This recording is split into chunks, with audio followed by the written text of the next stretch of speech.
Today, we bring you a behind-the-scenes look at Spring Spec, a story about a student who has dealt with serious illness, and a look inside the baseball team.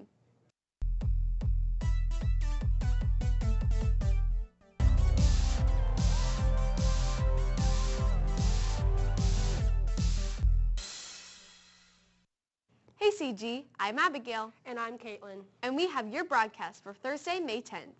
Today and tomorrow, the choirs will be performing in their final show of the year. The Spring Spec, and often the members of the crew get overlooked in a big performance like this. Abigail Johnson and Mayanna Pace went behind the scenes to get an inside look on the helping hands that help run these performances. This Thursday and Friday, the choir program will be hosting its annual Spring Spectacular concert. This will be the last concert of the 2017 to 2018 school year. Well, this is my first year in a varsity choir, and I've been doing choir for 3 years now. And mostly I watch and learn from seniors and our choreographers. Each choir will be performing songs inspired by Chicago, whether that be the musical or the city itself. Each choir has their own set of performances and their own type of music. It just has its own way. It's very unique, and it's just a very fun style. Just very out there, I would say. Though many of the songs are from the classic musical, some songs have added a modern twist.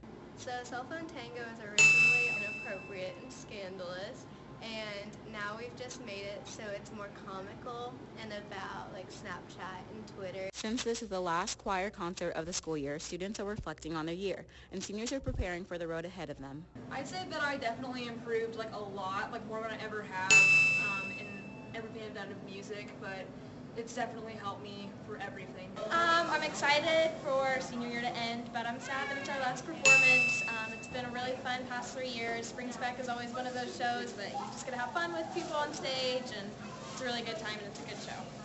The Spring Spectacular performance will take place on May 10th and 11th at 7 p.m. You can purchase tickets on www.centergrovechoirs.org. However, both shows are nearly sold out, so be sure to get your tickets ahead of time. Check out Snapchat tonight for a live look at the event.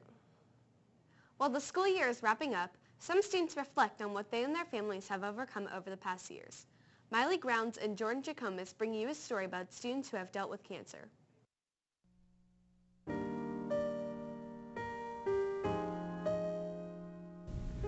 It's a horrible disease that has affected students even here at Center Grove. Students Jacob Brummett and Brooke Wascom speak out about their experiences with cancer. I knew I had cancer around November last year, and then I had it for about 4 months, and I've been clear ever since. So when my dad first found out, I took on the role of making sure that my sisters had everything that they needed, and I was helping them with school, and making sure that they were fed at dinner when my parents were at a doctor's appointment, making sure that they got their stuff for school and they got to school on time and that sort of thing.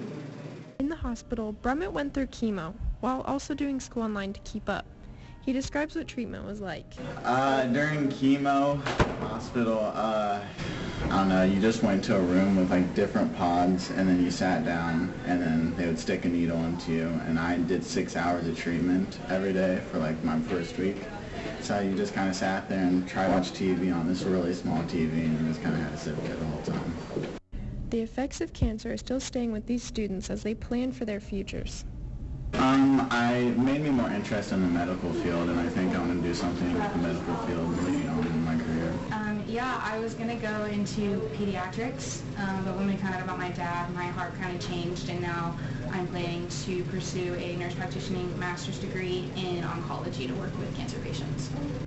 Having a parent with cancer has not only changed Wascom's future career, but also allowed her to see a new side of life. Yeah, it's definitely taught us to not lose our faith, and we're a lot stronger because of it, and it's taught us that you can't ever take anything that you have for granted. Now let's head to Kelsey with our sports report.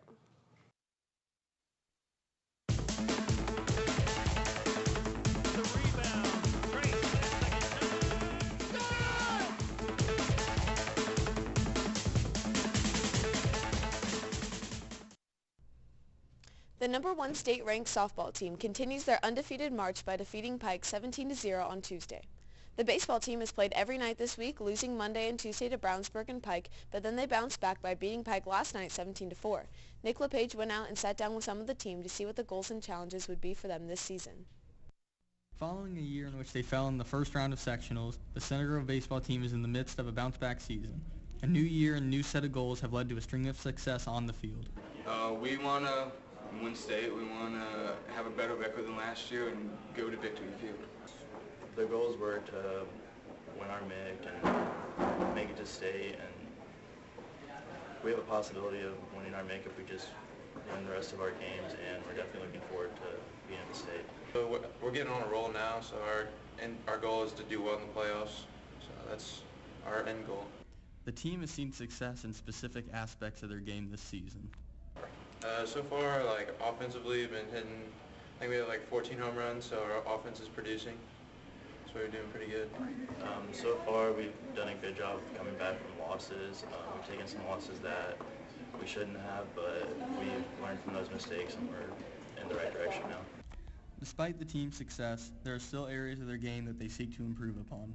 Definitely our pitching. It's getting better this week, but just throwing a lot more strikes and hitting ground balls. The main thing that we need to improve on is we usually come out pretty strong at the beginning of like the first 3 innings and then we kind of fall off towards the end. So if we just keep pushing through. Seniority is an essential factor of any athletic team's success. While the transition of seniority from last season to the current one has brought about a change in leadership, the starting 9 hasn't been affected much. We have 14 seniors and all of us are kind of leaders, so we all come together. It's been a good year.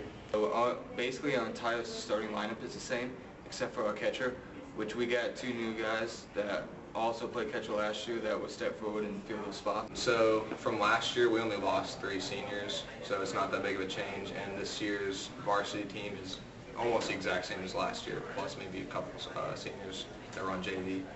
So seniority of the group kind of just carried over from last year, from the juniors, from our class to the seniors. The team currently holds a 14-7 record after defeating Pike on Wednesday. The boys will aim to improve their record against Franklin on Friday as they strive for the ultimate goal of winning a state championship.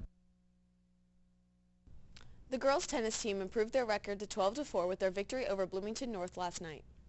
And that's all we have for you today, CG. Stay tuned for general announcements and upcoming sporting events.